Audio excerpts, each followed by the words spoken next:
one of the things that a lot of players do at lower ranks is they'll just throw a grenade. And you can see now they're wrapping around for the rocket launcher. They've got the pick. Seth Griffel on the other team has died. You can see that 3 of his team are here. The ideal thing here would have been another one was here instead. Okay guys, welcome back once again. We are here today with a Diamond 6 game of Slayer on Streets. Someone that you might see a bit more of in the recent future. This is Killmix, someone in my Discord community. We're going to be doing some stuff with some videos in the future, but for now, we're going to watch him play some Slayer with his French buddy at Diamond 6. Let's get right into this match. So as we can see, we've got the start off coming up. He's going for the top anchor position on A, and I really like this angle that he's sort of holding at the top. You can see we're checking sort of the commonplace people to come out. We've got the top of trash there. And we can see we've got a nice little angle on the guy that's on top of the balcony there. And it also gives him a clear sightline to anyone that tries to go to rockets. So I really like this idea of sort of holding up top A, but also not holding it in a way that's predictable, because he shields himself from fire, potentially from people who are pushing the spikes, and potentially even pushing Cafe as they come around from the pillar as well. So a really good positioning. Recommend that you try and use this in your games. You can see he gets the fire on that guy. Now he has to go. The other team did get rockets there, but he did manage to kill him with the commando, so that's quite a good pick up there, and then they can push up. And did you notice there how the team, as soon as he started to get those picks, watch the team at the bottom of the video, how they push up. This is what you want when you're playing, and these guys aren't pre-made, there's only 2 of them. Look how they pushed up together, and it's that unified front that caused pressure. Look at the collapse that's coming in, and this is the type of gameplay that you need to try and coordinate if you're wanting to rank up. Now, just a quick one based on what's happening here. You can see that because all of Killmix's team was sort of pushing down this way. I think there's some here. They're collapsing down this way. Like this. Then if you think about the part of the maps that are open, the most safest part of the map is actually down here. So what that means is that the game is going to spawn the enemies in there, and you can see in the clip that follows on shortly after this, that in fact that's what it does. It puts the enemies behind them, and he recognised that, and so recognising spawns is a really important part of the game, and we go about it on the channel quite a lot. They're trying to loop around, try and get a perimeter. Maybe not have looped all the way around there, but I think it was wise to just sweep the stairs just to see what information that's available.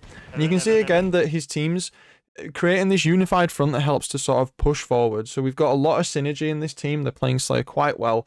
Not much of the game gone yet. Enjoying it so far.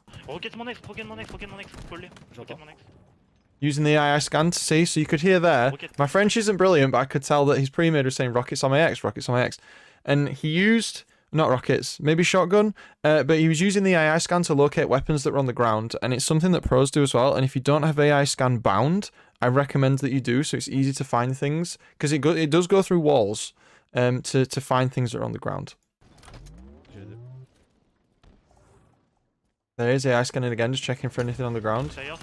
Guess that guy, he pushed solo, big mistake from him. His teammates didn't come at the right time. You can see they're playing the walls, trying to get some fire, but just a little bit of miscommunication potentially, that they were trying to get this guy together, and he took the fight. Killmix goes down, teammate gets the trade, but then because there's 2 of them, he dies too. You can see that they're trying to trade it out here, but there's a lot of fighting going on. So what I'm thinking now is he needs to get over, because the fight's still going, to help out, and he's trying to take the wide angle, get a nice little sweep around so you can see what he's doing, and jumps up onto Heaven to get that nice height advantage, which is really good on this map. Heaven's a great spot if you know they're pushing B, because you've got a nice little escape. And then the gameplay sort of stops for a moment, because we don't really know where they are, but we know that they were over here recently. And he's got a teammate taking fight over here, so this suggests that the enemies are definitely in the station area, potentially pushing the spike grenades. Let's see if he tries to have a look at the spike grenades. He gets some information that they're at Cafe instead. You can see some fire coming from the balcony there. And even though you can see that at this level, neither team is playing particularly bad, it's just there's been exchanges which are more in favour of the purple team so far. They're 2 points behind, but they've done a lot of things right. Nice little flick on the keyboard and mouse there. Obviously you can tell at the bottom left that Killmix is playing on keyboard, fellow keyboard brethren. It's nice to see a submission on that. Nice with the input as well, although his keybinds are slightly different to mine. We're a little clumped up at the minute though. We want to make sure we spread out, and you can see the team is making that fanning out motion. They're sort of moving to try and get the lanes so they know whether they're going to get flanked or not. Very importantly as well, we've got rockets. So again, if we try to think about what's going on here, we've all spawned on the arcade side, and we're starting to push around to the rockets. And what we want to try and get here is a nice sort of perimeter around what's happening. And so you can see that the team is sort of moving around to try and almost form a pinching motion.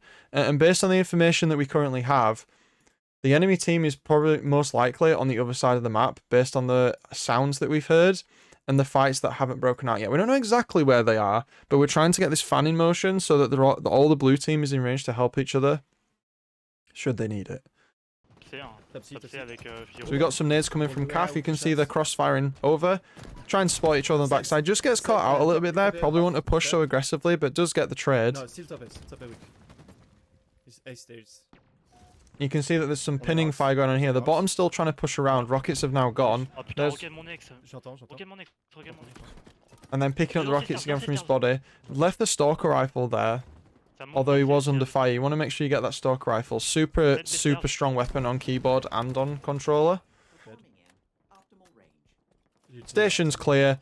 Enemy down with the rocket launcher. They're probably going to spawn back here now if you look where the position is. And the fight is probably going to move around back to A. You can see from here as well that from the map that's going on, this entire side of the map down here is free for the other team. And he wants to be careful that he doesn't sort of give them that free rotation to escape from the collapse that's coming. Especially when he's got a teammate that's in there. If you're the teammate that's doing this, you want to make sure that you pay attention to what your teammates are doing. Because if they're moving away from you, that leaves you open to being collapsed on. He's just checking up. You can hear the gunfire coming through from A through the recording. And they did a quick rotation. You say they came through mid and up through B stairs. So there's one. This is suggesting they've taken sort of C and they might be moving around. Especially based, again, where his allies are. You always want to be thinking where the enemies are so you can position yourself accordingly and look in the correct direction. Nice little pickup. I just love the versatility from keyboard and mouse. Not as good on the battle rifle because of the input, but my god, the movement and stuff you get is amazing. And the gameplay that we've got here is really showing that off. Red room again. Nice comms again. Red room again, getting the collapse. Look how he's letting his team... Let's just go back to that there. I mean, he's just peeked before I've gone back, but let's just go back. Look how Killmix is letting his team pick up the kill, and he's not trying to be the hero. He's low. He acknowledges this is a fight he shouldn't... This is a fight he shouldn't be taking. And so what he does is he says, okay, I've got a teammate here. I've got a teammate here. There's another teammate firing over there. I'm going to sit back, and I'm going to let my team do the work so I don't get traded out. And you can see that playing carefully and rotating together, they've got the lead now. They're 3 kills in front. And we talked about this in the previous video. You have to let your team do some of the work. Again, playing that angle. Ooh, a little bit of a challenge there. Good use of the thrust, though. Pre-firing the angle. Does get caught out. I feel this was maybe a little bit of an ego challenge where they got an extra death. But they did clean that guy up. And then they managed to clean up the rest of the team, too. This is really, really good. And so we've spawned at PD now.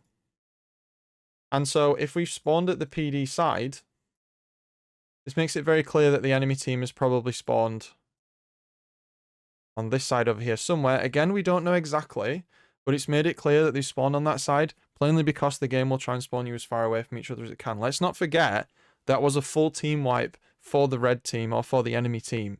And so all of them will spawn together. There will be none that will affect the spawns on the rest of the map. So let's see how they deal with the upcoming sort of confrontation with rockets in 20 seconds time.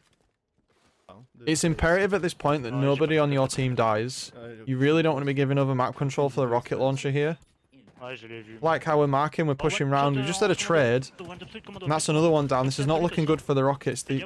I like how they've formed a line. Notice how they've pushed forward from this line here to prevent the enemy from pushing up to the rocket launcher. So that was another good way to sort of prevent zone the enemy taking that area.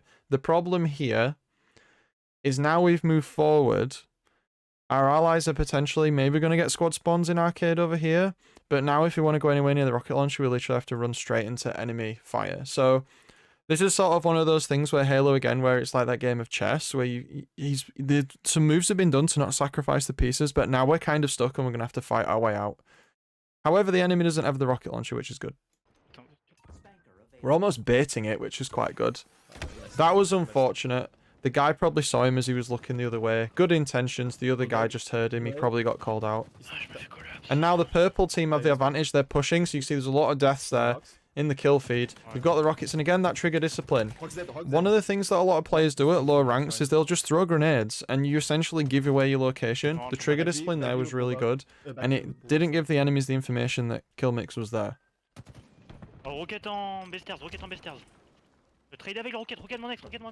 Traded with rockets, that's another good comm. My French isn't amazing, but I understand what that guy just said. He's looking for the rockets. Probably a bit, maybe a little too desperate running in there. I mean, especially for the fact that we know that enemies are there and we know that guys just died. Now, the reason why he's pushing in, especially at D6, is one of the things you should try to do is clean up fights. Not suicidally, but you should try and clean up your fights. And the reason for that is 5 seconds hadn't passed yet. So the people who fought his enemies, his allies rather, were more than likely weak. And so he was trying to clean up. You can tell he's pre-firing angles. He's trying to look around. This is all stuff that's good. This is stuff that you should do. Okay, but you could tell he were taking fire, and I think the marker that came up, I think he thought it was coming from bottom C, when in actual fact it was someone crouched in the little rat hole that's like at the end of B rail, and then it caused him to run forward. I'm surprised I didn't see him AI scan here either, because he clearly went for the rocket launcher, but it was just kind of that, it was just a miscalculation as to what was going on there. The enemy team picked up the rockets there, you saw him, and he's used it in the kill feed. Good information, now we know there's no rockets left. Guy's gonna get cleaned up. He definitely got caught out on his own. His team rotated and he didn't move with them. Don't be that person. You have to stay with your team, or understand that if you're going to form a cross, you are the weak point in the setup if you are alone.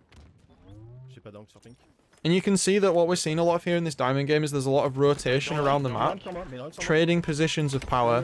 And again, that was a nice little bait and switch from the purple team. He got played really well there. He overcommitted a little and got caught out in the open. Did get the trade, but still 2 for 1 for the other team. Incredibly close game. 5 is nothing. Make that 4. Oh no, it's 5 again. Nice use of angles there. Again, the versatility of the keyboard, the movement that you can do, the turning around speed that you can do. You can tell it's quite a different game when you play on keyboard, but a lot of the principles still apply. And movement is definitely an advantage of the keyboard players. Brilliant cleanup. Nice crosshair placement as well. You can see, I mean, let's go back and watch that again. You can see that he knew the enemy was there. I mean, essentially the enemy is down here. He's about here in terms of positioning. Look how he turns around, and even on control, you can still just look how he turns around, and the reticule is coming up exactly for the body and then the headshot. You want to really work on crosshair placement. It's something we don't talk about too much on the channel because I feel like it's overdone, but that was a fantastic example of good crosshair placement. And you can see now they're wrapping around for the rocket launcher. They've got the pick. Seth Griffel on the other team has died. They have numbers. The rocket's coming up. They're pushing. I don't like how they're all on the same side. I feel like if another person was bench side, that would have probably gone a lot cleaner.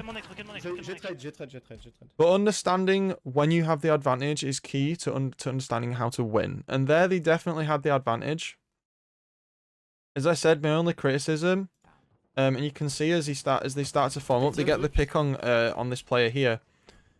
You can see just as he turns, he comes around the corner. Turn kill mix. There. You can see that 3 of his team are here. The ideal thing here would have been another one was here instead, and then they could have held this angle with a bit of jiggle peeking. Someone could have got it, and someone could have held over there too. So it's just little things like that would make the push a lot easier. Essentially, because they're all stood in this corner here, one well-placed grenade basically makes the entire area zoned out, and so you can't push rockets. So because of that, the enemy team picked up the rockets, they shot it, and then they ended up getting a trade. Was it a 2 for 1? It was a 3 for 1. They completely turned that around. So again, well played by purple, and it's just little positioning, things like that can cause so much difference. Because the blast radius from the rocket probably got the other guy, and that's why he got punched as well. We didn't see it on camera, but I'm assuming that's what happened. Some nice crossfire. Using his brain, okay? Sometimes you need to get to the team. Sometimes you could even hear it. I mean, I know I've paused the video, but you could even hear it. There was red gunfire coming from that direction, which means they're on the balcony. He knows his team fights are in combat. He even called it out. Stalker, yeah? So he can hear it. So he's gone to try and get a crossfire. The guy doesn't get killed, but that's not the point. If that guy has no shields, he's now no longer a threat. Because if he peeks, he's dead. Well, he peeked and he died. Did he get killed for it? No, he didn't. Play your life, guys. Play your life, please. And he's even trying to IGL now. He's saying, "Yeah, play your life, please." And he's quite right. They're behind. They can't afford trades right now. Slayer isn't a game of speed. You can slow it down. They made a big error here. 2 people on one angle. And they only just got away with that. Good use of the drop shield for his ally. Going back. Oh, he got injured. You see that they're cleaning. So this guy was here. I think he's just died on the kill feed. Nice. And they're supporting each other, staying in the 2-man cells. Infinity was probably on his own there. Killmix was waiting for the crossfire to come through. But you have to push forward sometimes to get information. Nice use of the pizza jump under pressure. Practice that. I've got a shot on it. Gets the pick. This is very close. They've got the advantage. And there you go. So as soon as they got the advantage towards the end there, you can see it's a series of events. When you get to this point in Slayer, it is imperative that if you have the advantage, you push it. They got the pick.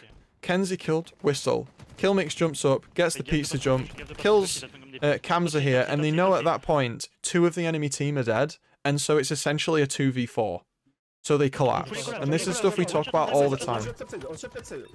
And they got it. And even in that case, even if Killmix died, they were ahead, so they could afford the trade because they were ahead. So that was a really, really good pullback towards the end. So this has been quite a nice video, like definitely focusing on the advantages. And you can see both teams there having not equal assists, but not bad. Blue team obviously winning because they had the most assists. So we usually say on the channel, assists win the games. Killmix pulling in a nice +6. And even the guy at the bottom, you know, he went 7 and 12, but he got 8 assists. So he's pulling his weight, he's doing the work. And obviously we've not got the damage numbers here as well. But stats don't tell you everything, and there were things that other teammates on the team were probably doing that led Killmix to be able to get the highest positive score in this game. And yes, we talk about people sending in winning games, but it's an opportunity for me to talk to you about how games are won. You know, we need to talk about what is the correct thing to do, what is the incorrect thing to do. So this was a Diamond 6 game. I know for a fact Killmix is Onyx himself, so hopefully this is a nice little insight if you're trying to push D3, D4 and you want to see, you know, what's the difference between the pacing and things of the Onyx games. This is an example for you, and I hope you enjoyed it. And we did it in the new format too, so with that said and done, I hope you enjoyed the video. I'm looking forward to bringing more content to you, especially as it's the Easter holidays now, so I can really pump out some videos for you guys in the next few weeks. 1,000 sub special coming soon. Check out the channel. But other than that, hope you enjoyed it, and I'll see you in the next one. So it's been Vanadam, guys. See you later.